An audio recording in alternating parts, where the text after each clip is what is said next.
Welcome to the Breachside Chat. I am your host, Mack Martin. I am the designer in charge of Through the Breach, the Malifaux role-playing game, and this is the videos in which I answer all of your burning Through the Breach questions. I just go through our Kickstarter comments thread and just answer questions as we go along, so hopefully I'll get to everybody's. We're going to start off with me answering those questions asked in the Through the Breach Kickstarter, and then I'll be answering those from those who are live in the social chat. I hope you all had a good New Year. I know I had a great holiday break.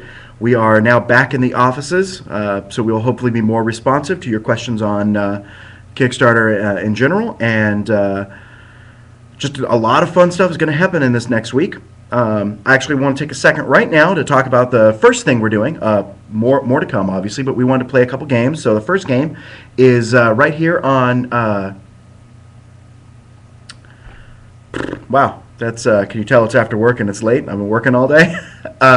Is on Facebook and Twitter. If you share the image that we posted on our Facebook of the Through the Breach Kickstarter, every 5 shares is worth 1 person towards the Santana goal, and every 10 likes and retweets is worth another one. And I mean, it's only been up for about an hour, but we're already at 63 shares and 56 likes.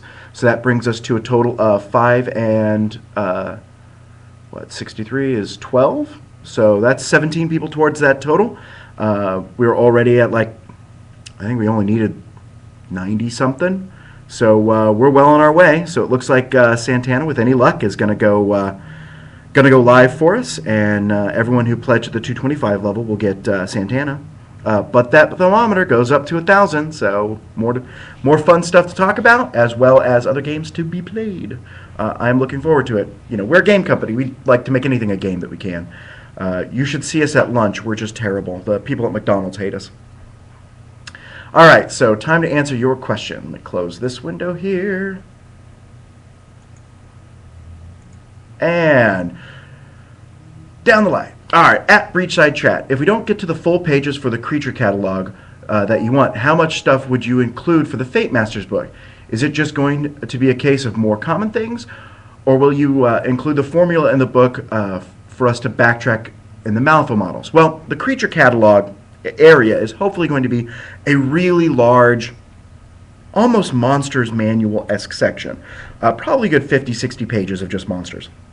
And that would include pictures, description, you know, just kind of like a hunter's catalog, right? Maybe graphically do it up so that it looks like the notes of some breachside hunter who just kind of flips through and you know, he's got all these notes on how to fight different things, and that's what he does. The goal there is to do something really robust and big. Failing that, I'll just have to get as many as I can into the pages I have, so it won't be a full chapter catalog. It'll probably be more of an expansion to the NPCs chapter, where I discuss how to make NPCs, how to build your own, and give as many templates as I can for NPCs that make sense in the game world, which would include many of the things that you see in the miniatures game. As for a formula to make miniatures game characters into Malifaux skirmish or Malifaux role-playing game skirmish into role-playing characters, sorry, that's actually very, very, very easy. As a matter of fact, it's super, super easy. One of the simple things we do is in the Malifaux, in Skirmish, you flip a card.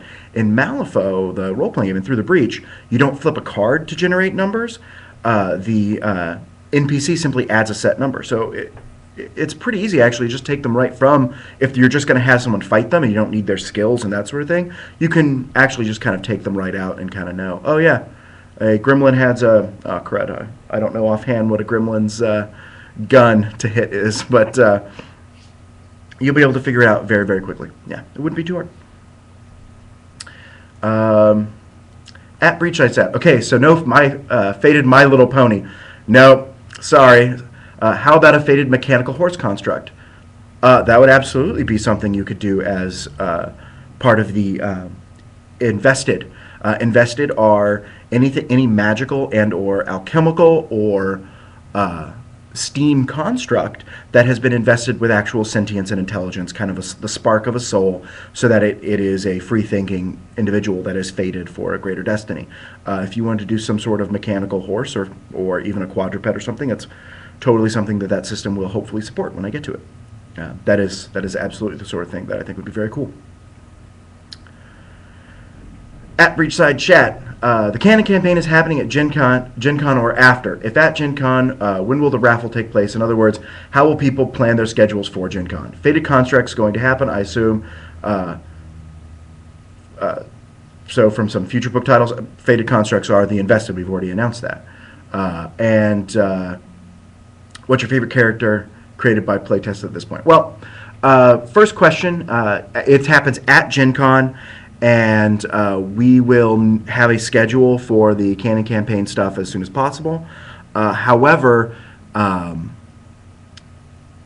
really can't answer that question yet because the logistics haven't been worked out. So I just don't know. But I wish I had an answer for you.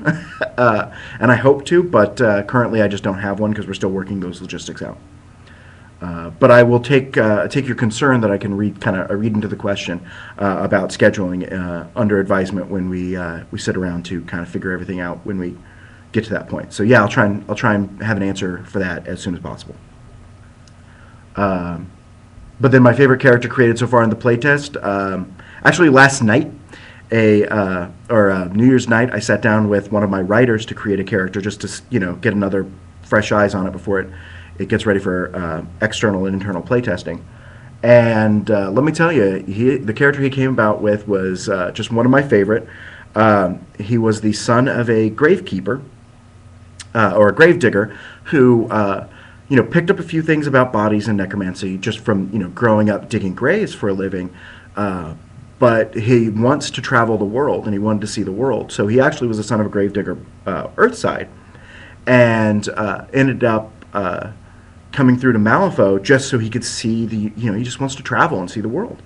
And is it really, the character that kind of, as we walked along the way, Ian, the guy making him, made a really cool story, and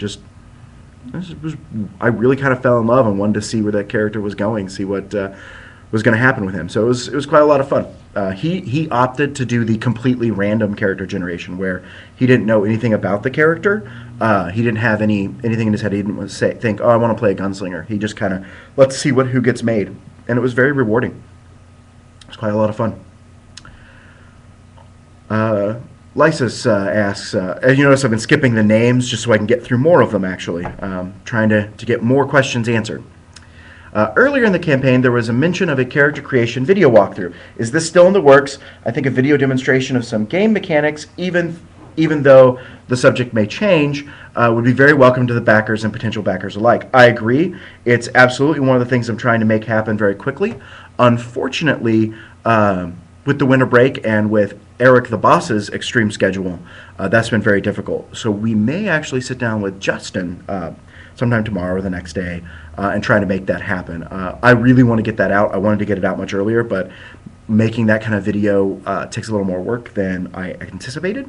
I am constantly learning and evolving, and the thing that Mack learned recently was that it takes a lot more to put together a video than just kind of talking into a microphone like I'm doing now. But I'm still on it, and we actually talked about it today. So it is still definitely a plan, and I hope to get it out soon, especially since we only have 7 days left on the Kickstarter. Kurt Warrington asks, at Breachside, if we don't make the Advanced Pursuit pledge, will the game have a few advanced... Yeah, I think I just answered that with... about whether or not those things will still go in there. These aren't concepts we're not going to have in there, but it's more like I'll have actual room to do the full chapter and do a lot more of them and make it really, really work on its own as a full-fledged mechanic and feature of the core book, rather than starting the mechanic, getting most of it kind of figured out and explained, and then later on having to flesh it out as the game line goes. I'd rather do a bigger push right at the beginning and have the pages to do that.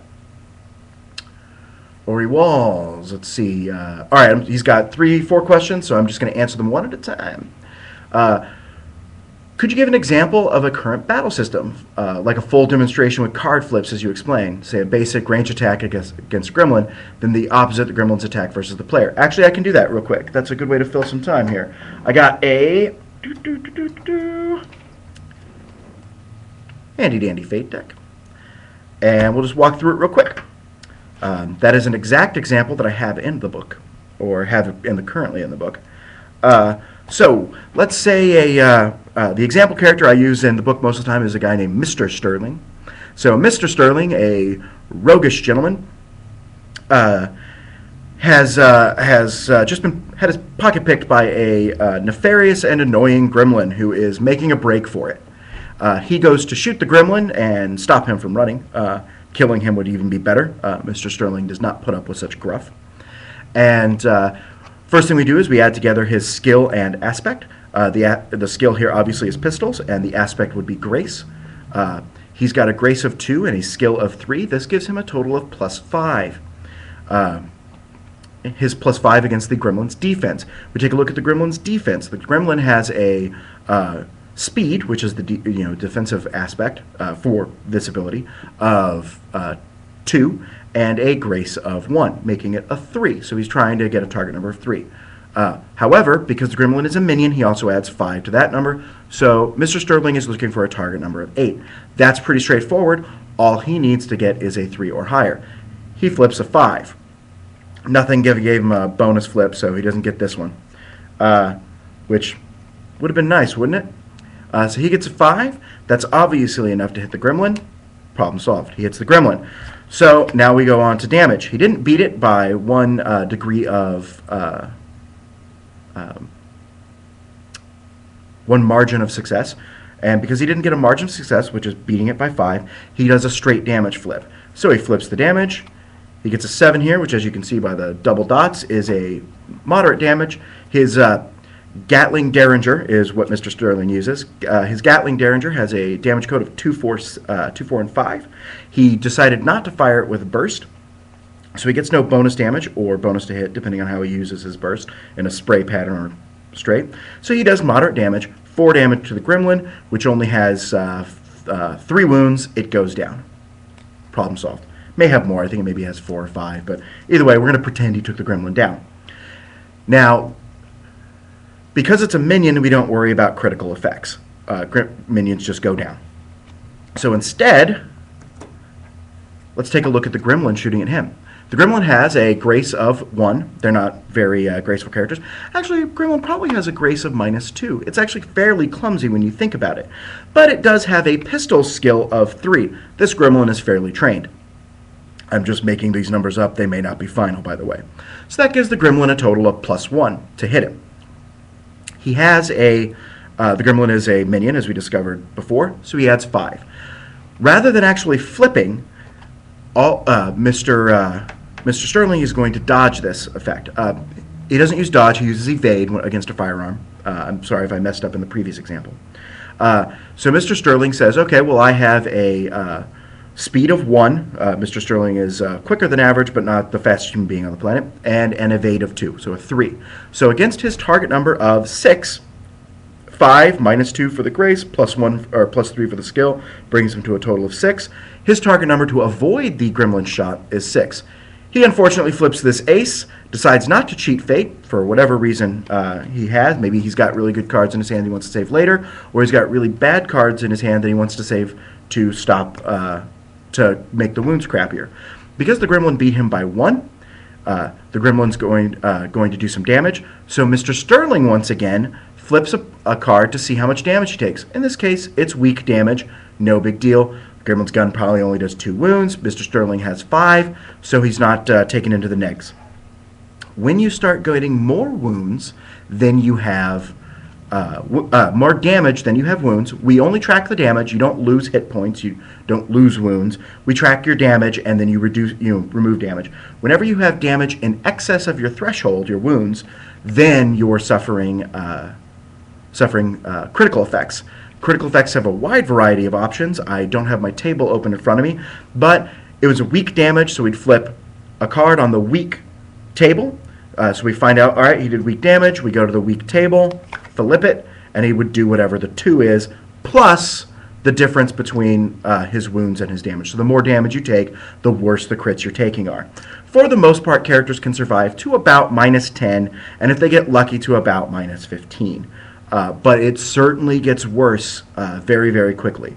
You won't really die or take a bad permanent effect, though, until you've got a severe effect. But once you take a severe critical effect, if you take it after you've got about a +5 to your critical effects, you're likely losing an eye or a limb. So wounds certainly matter, but being at 0 wounds doesn't even take you out of the fight. It can knock you unconscious. That's one of the effects, but you aren't necessarily down for the count just by taking a wound, or just by taking 5 or 6. So most characters have anywhere between 3 and 7 wounds to start, and advanced characters may have as many as 9 or 12. So they can take quite a bit of damage before they start to go down, but for the most part, when you hit 0, you're not out for the count. That's just when interesting things start to happen. All right, second question. For spells/special abilities, is there a max number of genus and immuto that you can add to a magia? Or is the penalty simply that the spell will be harder and harder to cast? Also, can you combine more than one magia to make a spell/special ability? You may only ever have one genus. However, there is an immuto for adding 2 together. So, yes, you can do combinations, although it gets extremely difficult once you start doing that. That's when skills start taking. You better put some negatives on there to bring that target number down. But for the most part, no. You have one magia and one genus, and then as many immuto as you feel your character can actually manage to cast at a reasonable amount. That's going to get really difficult really fast. An example in the game was someone asked, is it possible to create a spell in which my character can do damage to everything within a huge radius, and that damage is enough to basically just kill it even with weak damage, even if it flips weak damage? And I was like, yeah, theoretically, but I'm not certain how reliably you're going to be able to cast a CC 30 or 40 spell. I mean, you just have to get a red joker at that point. And even then, because you didn't pass by the numbers, you succeed, but there's going to be consequences because it's magic. I actually don't know if you automatically succeed at that point. I have to look at the numbers. But yeah, you may actually make an ability that's really, really powerful, but you can only cast on like a king. So you better have that in your hand if you want to make it happen. There are also certain, the more powerful immuto also add a symbol requirement, and so suit requirement. So it's quite a bit to make it work. 3, do all humans have the same stats pre-character character creation? That is, does a character from the 3 kingdoms have +2 dex or -2 strengths to start, etc., etc.? No, every human, every character is very different. When you generate numbers, you generate an array for your physical stats and an array for your mental stats, which mental also includes social. And those stats always add to 0, and then you have some free points to spend at the end. So no, every character is extremely different. 0 is just considered human average. When we get to some of the non-human characters, they may start with a bonus to certain attributes, or a negative to certain attributes. But no, all humans are between -3 and +3. How soon will the super secret forum go live once the Kickstarter is finished? Ori, hopefully very soon. I'm aiming for the first week. I have a lot to do. I have a lot of work. I got a lot to talk about. One of the things that I mentioned, and someone had this question for me, is I said that we're doing this in a very different way, that no other, I don't think any other role-playing game has ever actually built a role-playing game this way, and I mean that. I'm aware that there are a lot of games out there that do an open beta and do take your feedback, but I'm allowing players to do a lot more than what you'd normally think. This isn't like, oh, hey, this class is unbalanced or there's some typos here or something. I have a lot of ideas and I've got a big vision, but when it comes to advanced pursuits, players may come up with brilliant advanced pursuits that I'm just going to add. If they come up with something that really fits Malifaux that we can use, it's going to get used. I want players to really help me shape the game to make it the game they want. that's also true of expansions and everything. I mean, we're really, I don't think people out there really understand the amount of control that I'm abdicating. Um, while I have a clear vision for the game, I really want it to be something that the fans of Weird, that the fans of Malifaux, really have a big say in, and really can do more than just simple playtesting. I'll be kicking specific concepts to the players to see what they think, to brainstorm, to discuss cool storylines and all kinds of stuff. Like, I really don't think I can express to you the amount of stuff we're going to do with that forum. It's more than just, yeah, here's the beta, give me your feedback. It's going to be a lot more than that. Because any sort of beta test won't be ready for a little while. And there's going to be a lot of time. Most of the time when a beta test goes out, those things are almost locked in stone. And we're just looking for things that break it and looking for places where the wording needs to be more clear so that it functions the way we want it to. I'm wanting players and the fans to really help me shape what goes into those things. There's a lot more to it than that. Plus, if we're any external beta test, we'll go through the forum and that sort of thing. So there's quite a bit to do. There's quite a bit to talk about, and I need that up as soon as possible. So it's a logistics issue. I'm not the web guy, so as soon as we can make it happen, it'll happen. And I'm going to be writing them to make it happen as soon as possible because it's a tool I want to make use of. Yeah, I can't express to you how important that forum is going to be.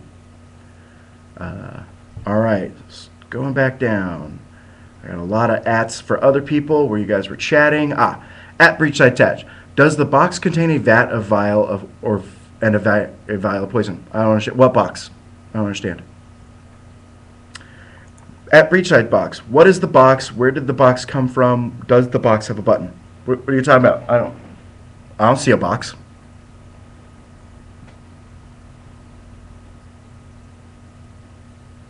Scrolling. As you guys can see, I am literally just scrolling through the questions to find them. So if you had a question that didn't have at Breachside Chat on it, I'm not going to see it, and that's probably going to give you a tough time getting it answered. So don't forget, if you're asking questions, to put an at symbol on them. You guys chatted a lot over the week. Gave me a lot to think about and talk about with the work guys. La la la la. La la la la. Wow, this is a lot of chatting. This is terrible webcasting on my part. I should have gone through these and copy-pasted out. Because I'm betting there was an entire page with no questions for me. I feel hurt. I have a heart and you just broke it.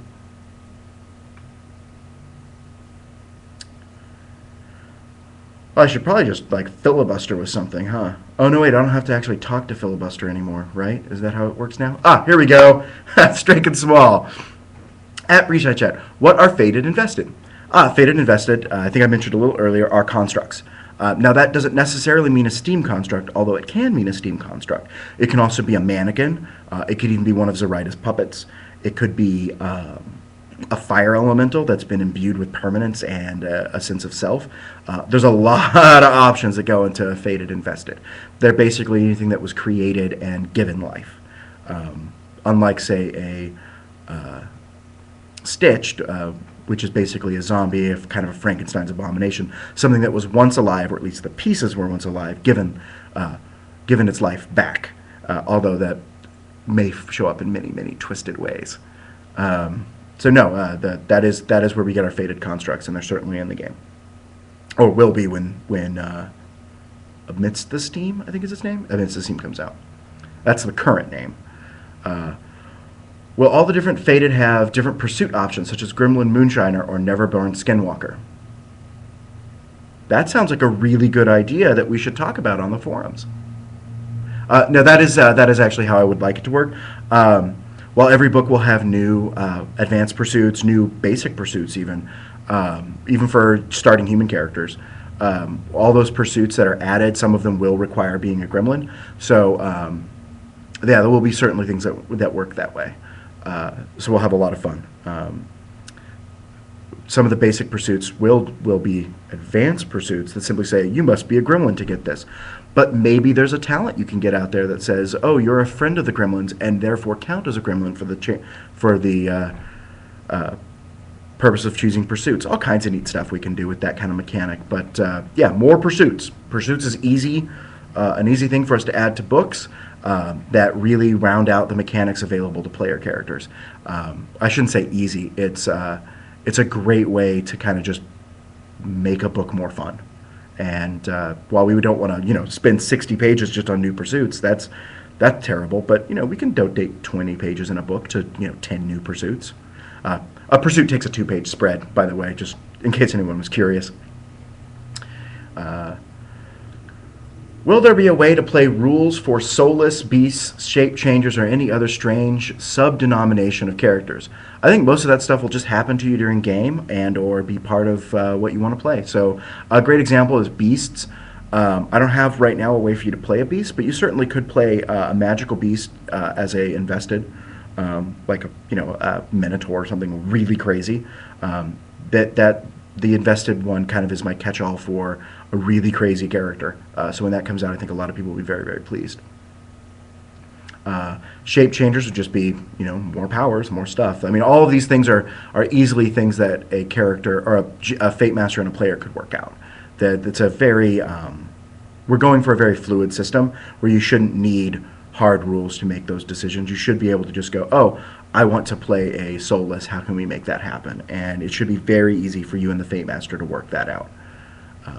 I really don't expect this game to be played. So I'll reference another game. I shouldn't. It's considered unprofessional, but I'll do it anyway.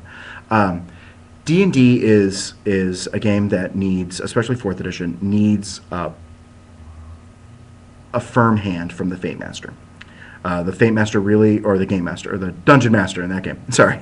I mean, he really is controlling what's going on, and he is really trying to work hard to challenge his players without crushing their souls.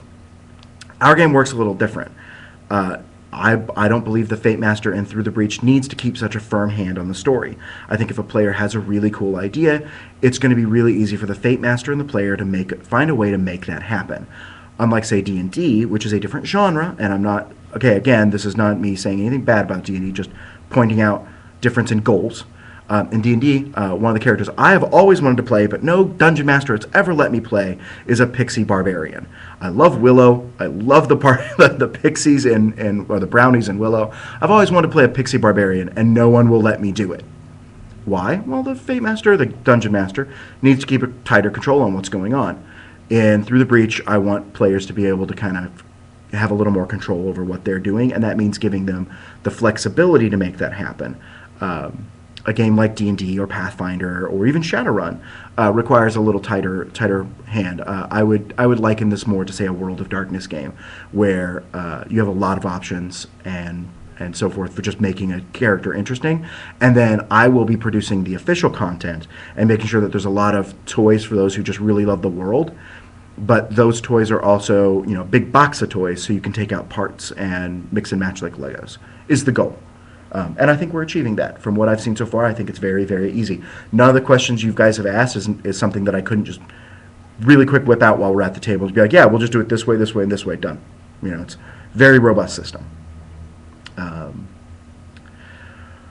Will paired be the same as it is in the miniatures game? Similar, but no. I actually have an entire skill for paired melee weapons and for paired pistols.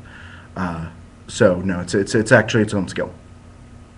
Currently, that's one of the things that might change through playtesting. That's actually one of the things that needs a lot of playtesting. How do paired weapons work? And I want to find that out. Right now, they work reasonably close to the miniatures game, except that they also use a different skill than just one. Firing pistols akimbo is different than firing a single shot, and we'll be playing some fun stuff. I don't know yet.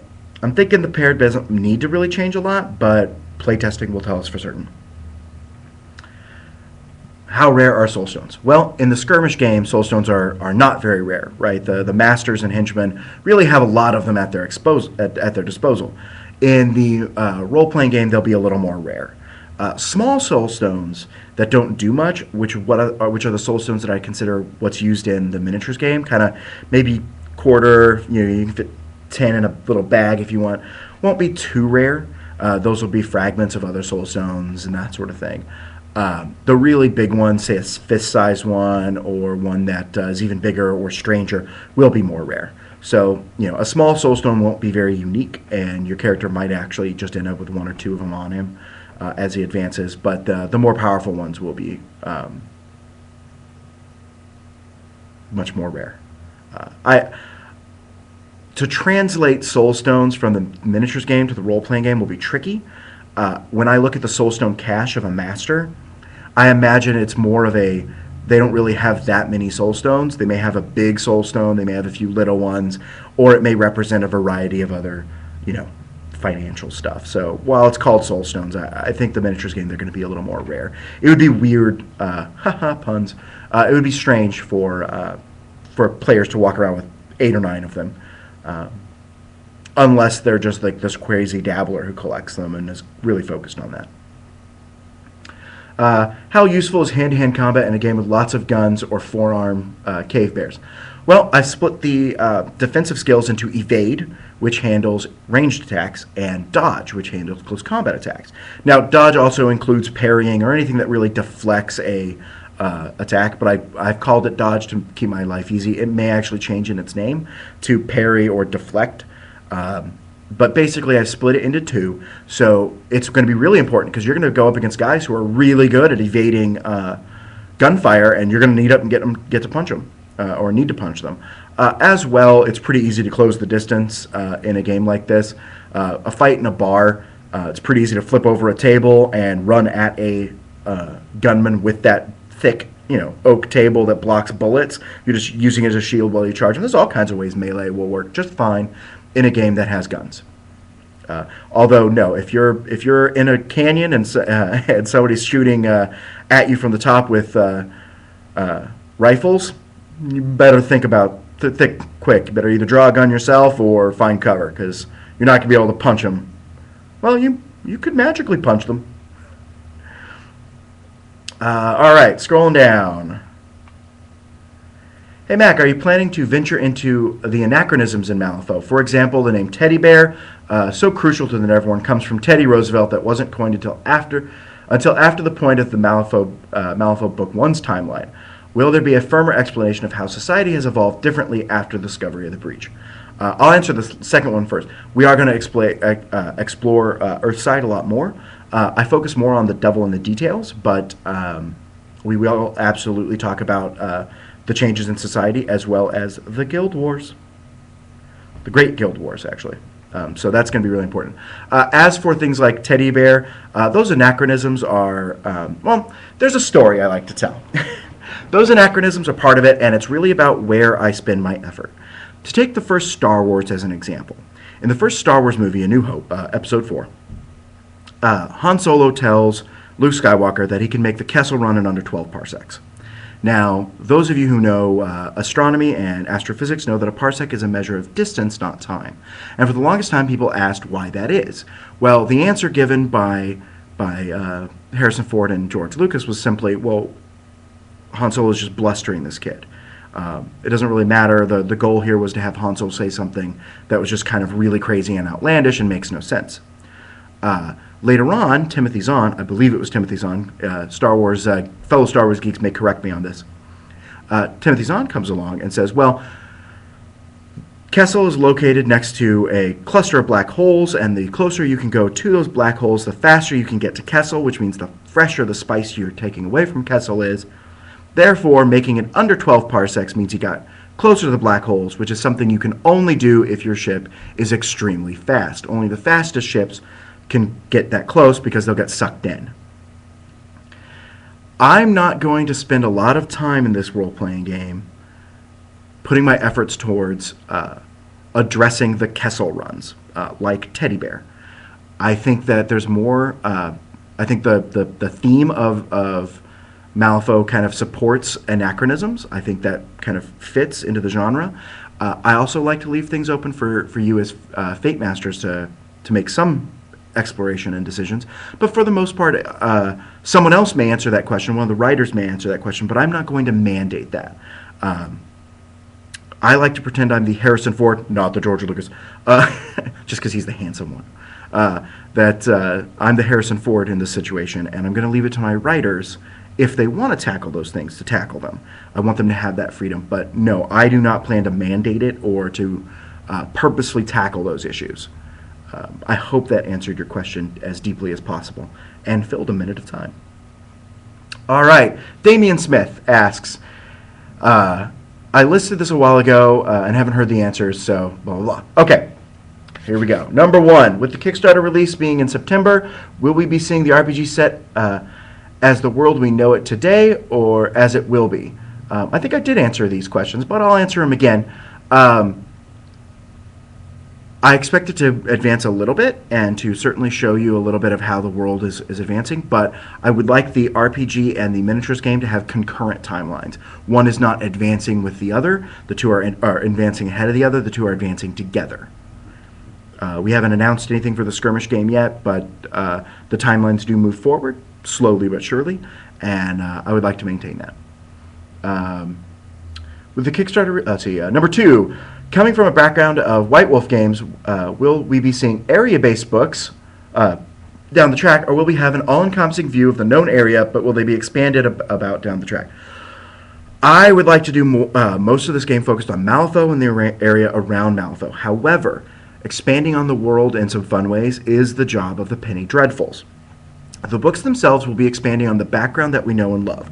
Earthside, Malifaux City, and a variety of other things, the Necropolis, the Bayou, all kinds of stuff. We'll be expanding and detailing those in the core books.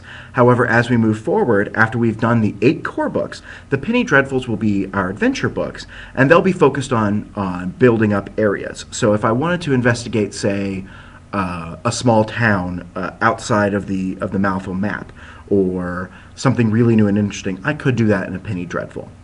Penny Dreadfuls are designed to be standalone and to just be fun, crazy, kooky fun. So I'm not afraid of putting new pursuits in the Penny Dreadful. For instance, if the adventure, at the end of the adventure, your character has an opportunity to earn an advanced pursuit, I'll simply put that in the Penny Dreadful as something your character can answer. If a Penny Dreadful, for instance, revolves around characters risking becoming Neverborn, or one character risking that, or choosing to do that, then I'm going to put in advanced pursuits that make that happen. So a lot of the stuff that's more story-driven and less world-building will be focused into the Penny Dreadfuls.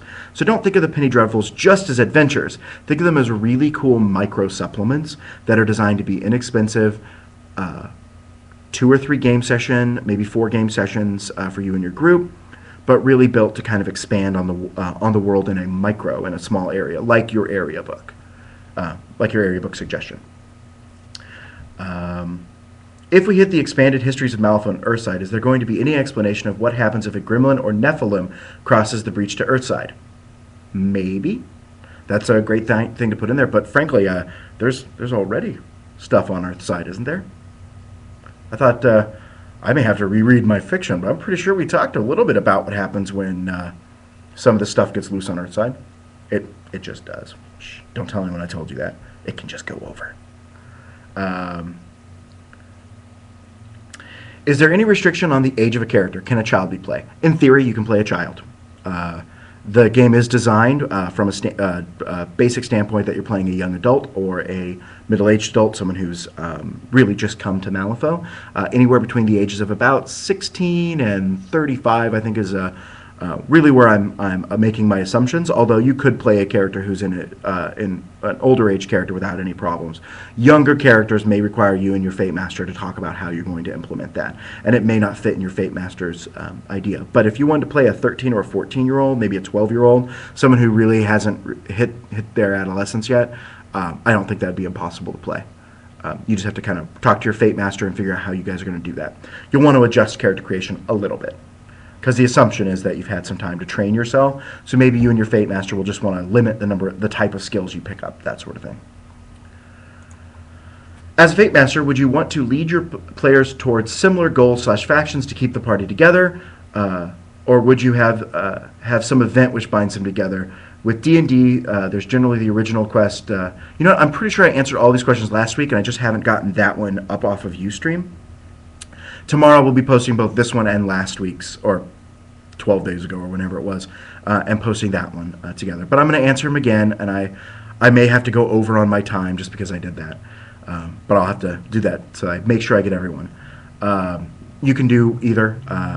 I prefer to let the players just do what they want and use events and clever storytelling to make them want to work together. No matter how much they hate each other, I'll give them reasons to not kill each other. If the other character sheet is completed, when I have a character sheet to show, I will.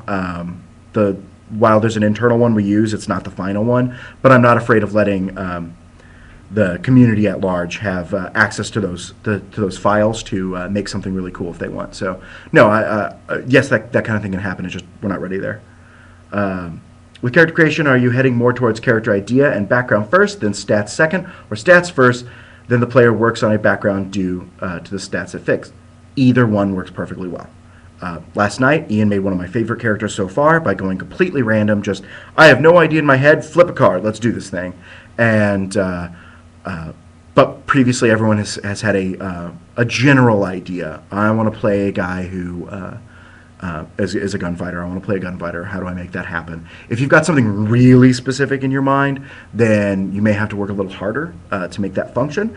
But frankly, if you go in with a little bit of wiggle room, you're going to have a really cool character. And hopefully later this week, we'll be able to record something and let you guys see the whole process. It's a lot of fun and only takes about 10-15 minutes. All right. Moving down, I think we're near the end of them.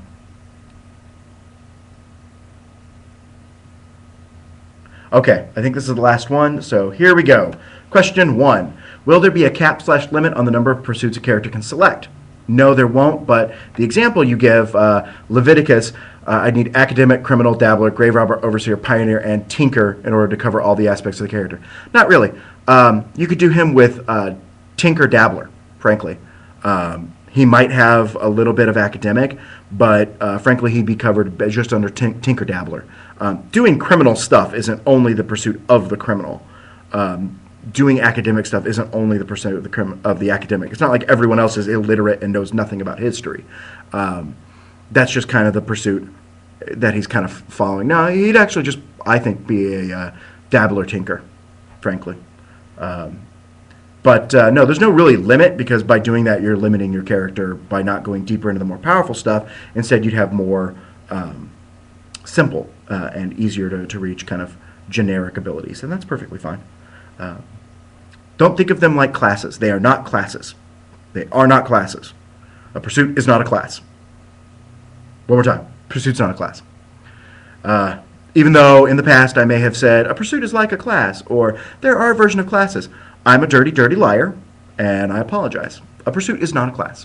It has many things in common with it, but they are designed to be changed. It's literally the thing your character is pursuing during that game session. And by doing so, he learns a new trick. And the more times he pursues that kind of thing during a game session, the more tricks he'll learn. Number 2, will we be able to add pursuits later? Oh yes, absolutely. Your character is not locked into one pursuit. He just picks one during the game, during character creation. Let's say I become a criminal through role-playing activities.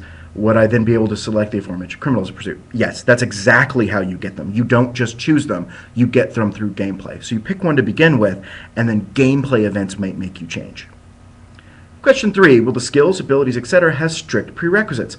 Let's say I see a necromancer in my character's future. Will I have taken grave robber as a pursuit, or can I come to that career via another direction? For the most part, I want you to come to pursuits in a variety of directions. When it comes to necromancer, you might have wanted dabbler or grave robber, but you could have probably gotten there through academic or even tinkerer. Heck, you could have gotten there through gunfighter, frankly. It might be a little trickier because you'll have to have more magic-oriented skills. It may have requirements that are a little more magical in nature. Typically, skills, I like to break advanced pursuits into 3 categories. 1, they require you to have mastered a previous pursuit. These are what I like to think of as pursuit tier 2. So their pursuit ability, the one you only get while you're on the pursuit, is probably the same or an advanced version of the previous one. A great example being the gunfighter. let's use the academic. Whenever the academic makes a academic test and generates a tomes, he gets to draw a card. Basically, he has a type of search. The version in the advanced academic, I don't have a name for him yet, would be something along those lines, but more powerful. Maybe it's you generate a tome, draw 2 cards, and discard a card or something like that. So that's the first kind of advanced pursuit. The second one has simple skill requirements. That would be a good example in the Necromancer. It would simply require that you have Necromancy at level 3 or higher. The last kind of pursuit would be those that are completely story-driven, like, in my mind, a Servant of the Guild. Not necessarily a Death Marshal. I might have requirements of the Death Marshal, but they'd require that you have training from another Death Marshal or other Death Marshals, or from Lady J herself or something, and that you're brought into the fold. Now those also may have skill requirements or even class requirements, but they're designed to be more story driven. And so we'll mix and match the two. Those are a variety of ways in which you can acquire those pursuits. And let's see. Number 4, will there be a similar mechanic for designing spell-like abilities as well as those for designing actual spells, or will it be one system used for both? One system used for both. Although you're not going to get spell-like abilities from a tome. Those are just things that you and your Fate Master generate that makes sense for your character. An example being the judge's long arm and his ability to use that with the blades and bullets and bullets and blades. Those are spell-like abilities that he has created, as opposed to actual spells that Perdita throws. So they will be different, and Perdita also has access to a variety of immuto that she's learned to use permanently and things like that. So she's an advanced character, he's an advanced character, and they've clearly bridged apart very, very differently. But they use a similar mechanic to reach their end goal. How common in the Malifaux world are the constructs and creatures that we take for granted in the skirmish game? Very common. If we turn up in a town with some kind of robot spider, an undead hooker, and a flying steampunk eagle, are the locals going to be breaking out the pitchforks and torches? If you show up with an undead hooker, you're going to want to keep her quiet. That is frowned upon. If you show up with a mechanical spider that you built, yeah, probably not. If you have the right warrants of possession and licenses from the guild, I don't think anyone will have a problem with it. If you're, the kind of master of bureaucracy who can achieve those sorts of things. A flying steampunk eagle, by the way, now needs to be something I add in. I know, they already exist. I use my Ostringer too, but I want it to be an eagle.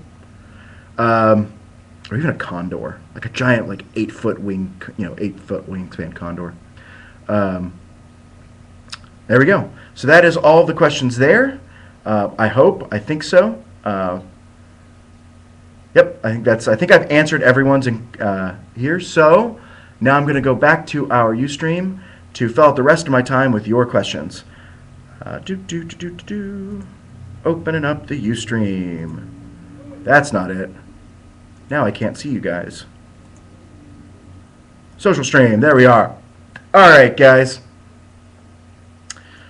Psionic Fox asks, are pursuits classes? They're very funny, Psionic Fox. Yes, they're exactly like classes in every way. As a matter of fact, they all have the same names. Oddly enough, the bonuses you get to attributes from them aren't different either, so they don't even function in our game. Yeah. Alright, I have to wait a second for the Ustream to catch up. But, alright guys, give me your questions. Let me look down here while you write new ones. Sean asks, will you go a little into how you see Neverborn and Gremlins could integrate into human groups and towns? I actually don't think that Gremlins would have too much of a problem with it. Everyone likes moonshine, right? But I think it would require player characters that will accept it, and if it doesn't fit your campaign, then I think as a group you need to talk about what's acceptable and what isn't. Playing a full group of Gremlins is fine, but if you're playing characters who are open-minded, then I think you certainly could just play a gremlin with the group, and maybe they have to work a little harder to protect him. Maybe they have some social issues to deal with, but that's part of the fun. I mean, it's not all about killing monsters. Sometimes you just got to deal with the townspeople and figure out how you're going to make this guy work. And as for a Neverborn, well, many of them look human, but if you have a non-human Neverborn, you'll have to worry about the same issues that you do with gremlins and so forth. So it's all about making what makes sense for the story, and making sure that you and the Fate Master kind of get there in the right way. If you really want to play a gremlin, for instance, in a game where everyone would hate gremlins, maybe the Fate Master needs to think of a way where you are needed or are accepted. All right, moving up here. Moving up, questions. Zamao asked, the Great Guild Wars? Why, yes, the Great Guild Wars. That's new, isn't it? We will be talking about Earthside, by the way. It's an event on Earthside. We'll get into details later. Are the critical effects tailored to the attack damage type? Are any of the suits based flavors or subtables? Suits actually set the actual location. So, for instance, if you have a body part rendered useless at the higher level, say you flip and you get like an 18, 19, which requires you to obviously have to be over your threshold. Then you could it'll say things like body part obliterated. The body part has been completely destroyed, nothing but muscle and fragments is left. If this is your arm or leg, obviously you've lost those things. If this is your head or chest, you are dead. So we have hit locations. I have not worried about damage types. I originally wanted to do that, but I realized I'm the only one who likes table-heavy games. I'm a huge fan of Rollmaster. I love the fact that every combat has you checking critical effects all the time. I love it, but I realize I'm in the minority there. Instead, I did not type the damage, so you won't have to worry about whether you're using fire or lightning or water or whatever, or a bullet. It is instead descriptive, and it's up to the Fate Master to describe the crazy way in which your character was affected. Hey Mac, is the gunfighter class designed mostly for pistols, or is it for long arms too? Also, what are some examples of long arms? Well, there's a lot of long arms, rifles, shotguns, that sort of thing, and that's more the mercenaries' bailiwick. Think of the mercenary as the professional soldier, and a rifle shotgun is what a professional soldier would use. A gunfighter is a pistolier. He's a professional murderer. And there's a very, very big difference, especially in Malifaux. And that's where he's using pistols, something smaller that he can conceal, and is designed for rapid drawing and skirting the legitimacy of a murder. Oh, I was in self-defense, I just drew faster than him, that sort of thing. So, yes, gunfighter is designed for pistols, mercenary is designed for rifles. Going up. Can I enchant my bullets with spells, and how would I go about rolling for their effects? Yes. It would just be a spell-like power that uses your gun, or it would be you maybe make actual bullets out of might just make magic bullets with blacksmithing or alchemistry, probably alchemistry. That's a skill, by the way. Alchemistry is the ability to do crazy chemical and / magical things. Enchanting is also one of the magical skills. So if you combine your enchanting and your alchemistry, you might be able to make magic bullets, or you could just make bullets with extra powder or better powder or all kinds of cool stuff. Yeah, that's all part of the crafting, which is a system that I and the people in the special forums will be talking about at length, because that's something that I need a lot of player feedback on, because that's something very near and dear to certain players, but not such a big deal to others. So I need to make sure that it's handled in such a way that gives some players a robust way to do it, and other players a quick way to do it. And it needs to be one system that serves both masters. And that's where we in the everybody in the forums will get together later in the development cycle and find out something perfect for it. Combat damage. Do you need to exceed defense by 6 to get flat flips? No. If you don't, yeah, I think it's been adjusted up 1 just to make things simpler. I have to look at the exact stats. We may move it to you have to exceed by 1 margin of success, which is 5, to get the flat flip. You may be at a minus otherwise. I have to double check. That's one of those things that's gonna be settled through playtesting. it seems the only limit to what you can do is up to your imagination, like playing mage. That's exactly my goal, Lord Shaper. It's exactly my goal. I want players' imaginations to limit things, and the Fate Master and them work together to tell a good story. The player shouldn't. The Monty Hall player, the guy who wants to, the Munchkin player, as they're sometimes referred to, is going to want to look at this game a little differently. This isn't a knock in the door, collect the treasure game. Now, those games are a lot of fun. I'm a big fan of 4th edition D&D, big fan of, Descent. Kevin Wilson, Adam Sadler did a great job on that game. I love that game. I love playing those kinds of games. But to serve that master as well as the role-playing master is very different. So I'm going for more of the White Wolf Shadowrun school of design, at least for this game. If you want something a little more crunchy, then I highly recommend using our disciplines. Demeanors system to play the skirmish game using role playing in between scenes. I think that might fit the desire for crunch more. So yeah, it's only really limited by imagination. Is there any tools in the book to help create your own items and weapons? Absolutely. Yeah, that's planned to be designed. It just isn't in yet. Bullets with soulstone chips embedded in them. Chips. How about entire soulstones made into bullets? They can be moved with gunpowder. Soulstone Gen, of course, there's rules for, I think that's just an item in my item chapter. Why wouldn't you? Come on, Soulstone Gen's awesome. I keep trying to convince us to get a liquor license and make it. Is there an aggro mechanic in combat, much like the marking ability of fighters and paladins in 4th edition? No. Unlike, where 4th edition D&D is designed to mechanically represent combat in a very strategic way. It has a heavy strategy and tactical element to its combat.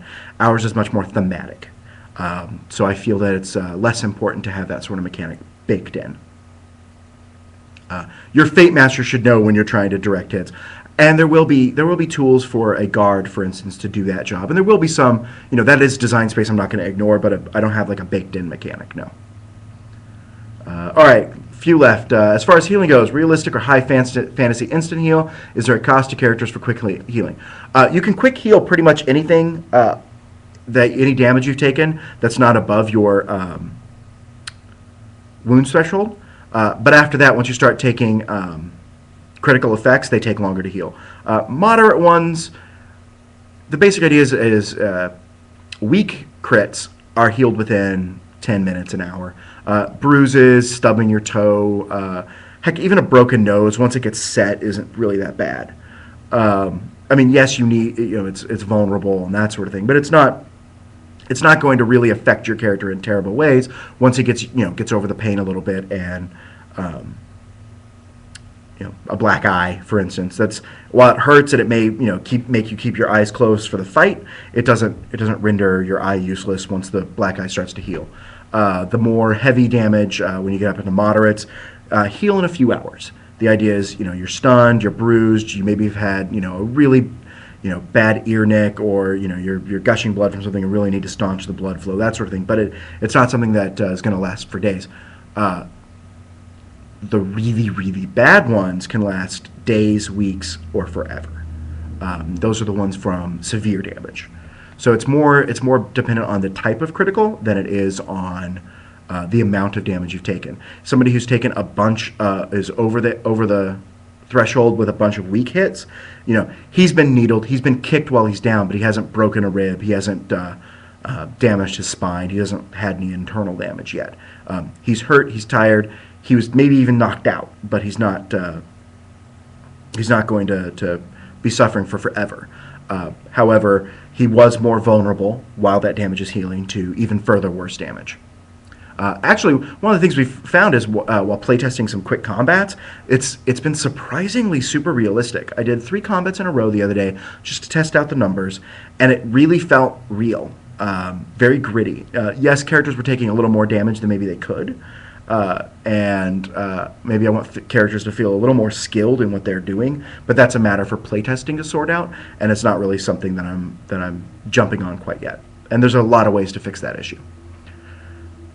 How about so guys, you guys are all mentioning great stuff with how about this, how about that, how about this.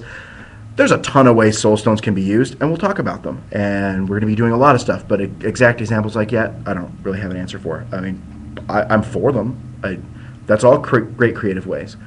How about up in the ye old backometer at the end of the Breachside chat? All right, I'll do that. That should be super easy for me to do real quick. I'm going to pop that open and just quickly look at Facebook here. I won't look at at Twitter. We're at 81 likes and 85 shares, so making really good progress. I don't think it's impossible that by tomorrow we'll have broken the 500 mark. So that'll be a lot of fun. All right, gentlemen. I'm going to answer 3 more questions to make up for the one that I'd answered before, and so I went a little long on time. So I'm going to answer 3 more questions, and they're going to start with the top one now, and then I will the top one that I haven't answered already, and then any that you post starting now. Okay, so will there be a command ability to represent characters like Lucius? That would be a spell. That's a type of spell. Mind control, command, even all kinds of stuff. Yeah, no, those are all magia that are going to go in the game. The magia chapter will be as robust as possible, and then there'll be even more in every other book. Since it's going into the